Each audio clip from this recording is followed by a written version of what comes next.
আসসালামু আলাইকুম সবাইকে, কেমন আছেন সবাই? আশা করি সবাই ভালো আছেন। দুপুরে রান্না বান্না দিয়ে আজকের ব্লগটা শুরু করলাম। আমি এখানে পাঙ্গাস মাছ ভাইজা নিতেছি, যদিও বা রান্নাটা মাই করব। তো মা যে ওই দিনকার রান্না করছিল শুকনা শুকনা করে পাঙ্গাস মাছ, ওইটার রেসিপি অনেক আপুরা চাইছিলেন, সেটাই রান্না করবে। মাছ ভাজতেছিলাম তো আমার একটা পার্সেল চলে আসছিল, আমার জালকে বসাই দিয়া তারপরে পার্সেলটা আনতে চলে গেছিলাম। আর এটা খুবই লোভনীয় একটা খাবার। আমি জানি সবার জিভে জল চলে আসবে মানে এটা দেখার পর। এটা তেঁতুল ললি, অনেকদিন ধরে খাইতে ইচ্ছা করতেছিল, তো ফাইনালি অর্ডার করে ফেলছি।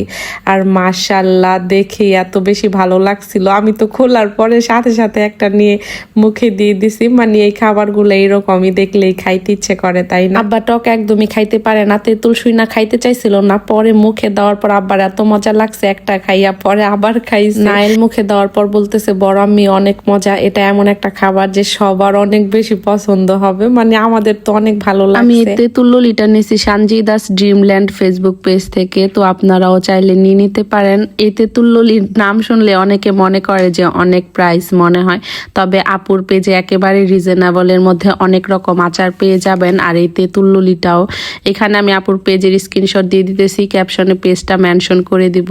আয়ান তো এগুলার কথা শুই না দৌড়াই আসছে খাইতে, গরমে একেবারে ঘামাই গেছে, মানে দুপুরে তো এখন অনেক রোদ উঠে, এর জন্য এই অবস্থা। পরে ও খায়া নিল, ও খায়া বলতেছিল অনেক মজা বড় আম্মি। তেঁতুল খাইতে খাইতে মাছ ভাজাও শেষ, আর এইদিকে মা এখন রান্না করে নিব মাছটা। তেল দিয়ে ফার্স্টে পেঁয়াজ ভাইজা নিতেছে, আর পেঁয়াজটা এরকম লাল লাল করে ভাজার পর একটু আদা রসুন বাটা দিয়ে দিছে, তারপরে হলুদ মরিচ ফাঁকি সবকিছু অল্প অল্প দিতে হবে, এর মধ্যে সেই দিয়ে দিতেছে।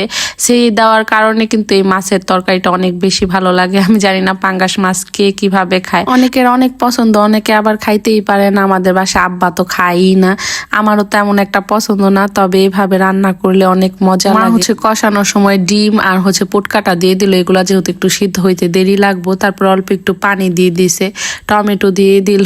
এখন মাছগুলা দিয়ে দিবে। মাছগুলা দেওয়ার পর মা পানি দেয় না, মানে এই মাছগুলা ভাজা ভাজা করবে।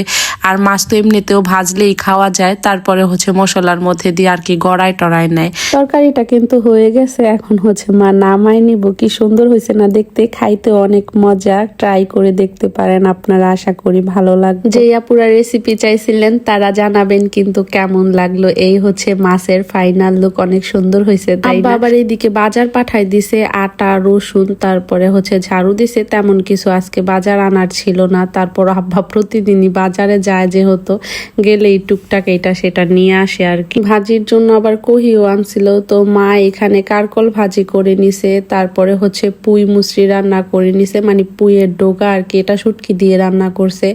আর এটা ডুমুর ভাজি, এই ভাজিটা আব্বা আর মা খায় আর কেউই খায় না আমাদের বাসায়।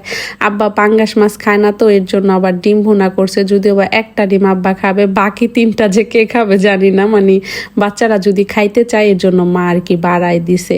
আর এই আজকে রান্না বান্না, ডাল, তারপরে পুঁই মুসরি ভাজি, তারপরে মাছ ভুনা, এগুলাই। তো ডালটা আমি জালি দিয়ে ঢাকি না, নয়তো একেবারে ঠান্ডা হয়ে যায়। মাছটাও যদি ঠান্ডা হয়ে যায়, এর জন্য আগে একটা প্লেট দিয়ে নিলাম। আফিয়া এখানে সামিউন রে মেহেদি দিয়ে দিছে, ওইটাই আবার সামিউন আমারে দেখাইতেছিল, আমি দেখো আফিয়া আমারে মেহেদি দিয়ে দিছে। তারপর আমরা গোসল নামাজ শেষ করে ভাত খাইতে চলে আসছি সবাই মিলে। পুঁইয়ের গোটা খাইতে আমার কেমন জানি লাগে, তো অল্প একটু নিয়েছিলাম। এটা পটর পটর শব্দ হয়, আমার কাছে ভালো লাগে না, তারপরে অল্প একটু নিয়ে ট্রাই করে দেখলাম যে কেমন লাগে। মাছটা অনেক বেশি মজা লাগতেছে, এভাবে মাছ রান্না করলে কিন্তু আসলেই ভালো লাগে। আর এইভাবে মাছ রান্না করলে মার এই বলি রান্না করতে, মার হাতেরটাই বেশি মজা লাগে। সাথে আমডাল হইলে তো আর কোনো কথাই নাই, এখন যেহেতু আমের দিন, তো সবার বাসায় মনে হয় কম বেশি আমডাল রান্না করা হয়। এরকম ভাবে মাছ রান্না করলে অবশ্যই সাথে আমডাল রান্না করার ট্রাই করবেন। আমডাল না হইলেও চলবে, শুধু ডাল হলেও চলবে। অনেক দিন ধরে মরিচ বাটা দিয়ে নুডলস রান্না করে খাওয়া হয় না, তো আমাদের ফ্রিজে আবার মাংসের তরকারি ছিল, ওইটাই নামাই নিছি। বলছি যে এই তরকারির মাংস দিয়ে আজকে নুডলস রান্না করতে। আমার ছোট জালরে বলছি মরিচ বাটা দিয়ে নুডলস রান্না করে দিতে, আর এটা অনেক বেশি মজা হয়। আমার মেঝো জাল মরিচ বাইটা নিতেছিল, আর আমার ছোট জাল পাস্তাগুলা নুডলসগুলা সিদ্ধ করতেছিল, আমি সব কাইটা কুইটা দিতেছিলাম।